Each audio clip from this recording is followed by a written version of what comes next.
And welcome back to the Inland Sports Show on Fox Sports Radio 1350 AM. Plus, we are live and amplified around the world on the Inland Sports YouTube channel. We're heading to the CBU pool deck right now to check in with one of the star swimmers for the Lancers, Christie Halverson.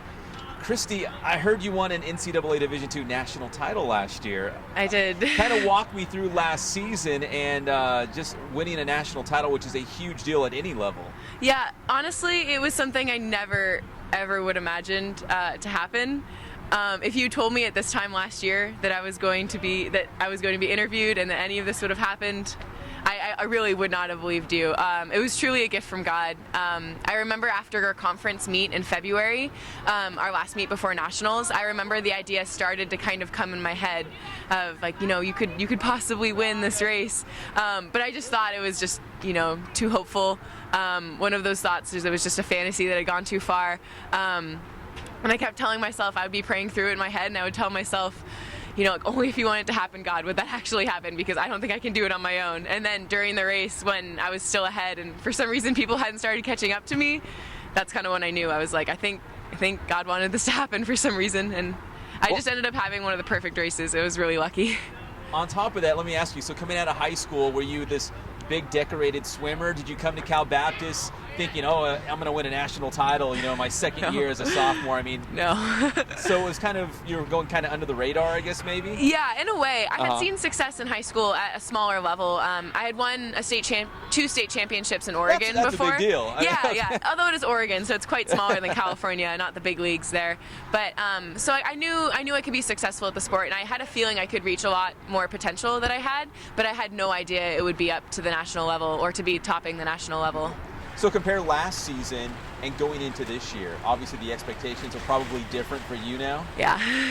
Is it trying to defend your title? Obviously people recognize your name, I guess, when you get into the pool and say, oh, she's the one that won the national title. It was, the 1,000 yards? Yes. Freestyle?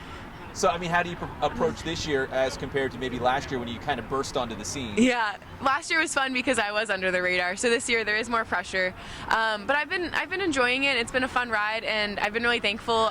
We just had another meet, like a mid-season meet, where I could hit some of my times again. And some of my times were faster than nationals last year. Some of them weren't, but I'm tracking pretty well right now. And I'm trying to focus more not on place this year, but more on times, because that's ultimately going to be the best measure to see whether I'm bettering myself. And to help keep me from comparing myself too much to other competition, and just keep me striving to reach my own personal potential in the sport, which is all I can really ask for anyways. That must be tough though, when you're lining up against maybe another great swimmer in the lane next to you, but you're like, okay, I got to focus on the clock. What's the time I'm trying to hit, despite if they're way behind you or wherever, right? Yeah.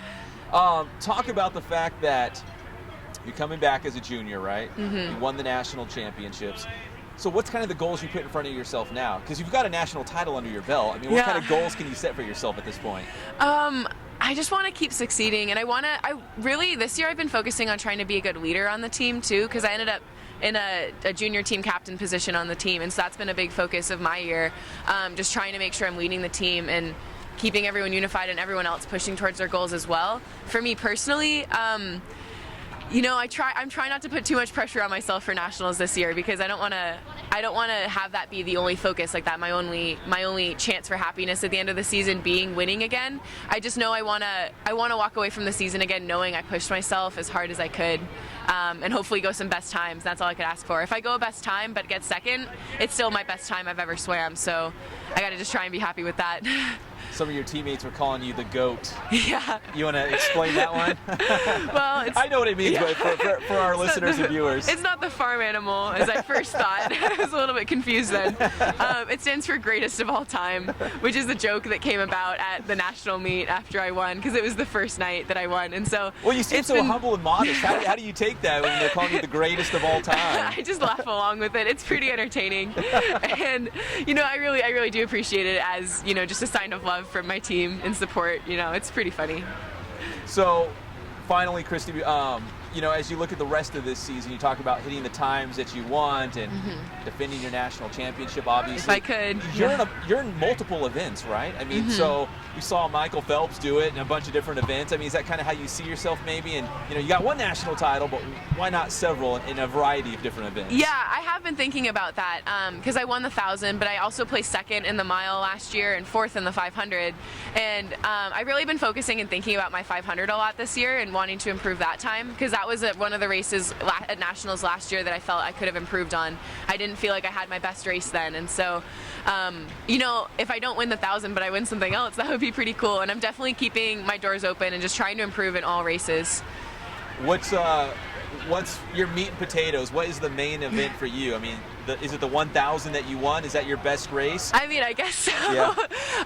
Honestly, I never all did. The distance. You know? I never did distance until I came to college, actually, which I think has been really helpful. It's so been what did you a win chance. in high school? What races? The 200-yard freestyle and the 500-yard freestyle. Oh, okay. I was more of a sprinter. Okay. And so then going into college, they just decided to put me in the 1,000 and the mile and see how those went.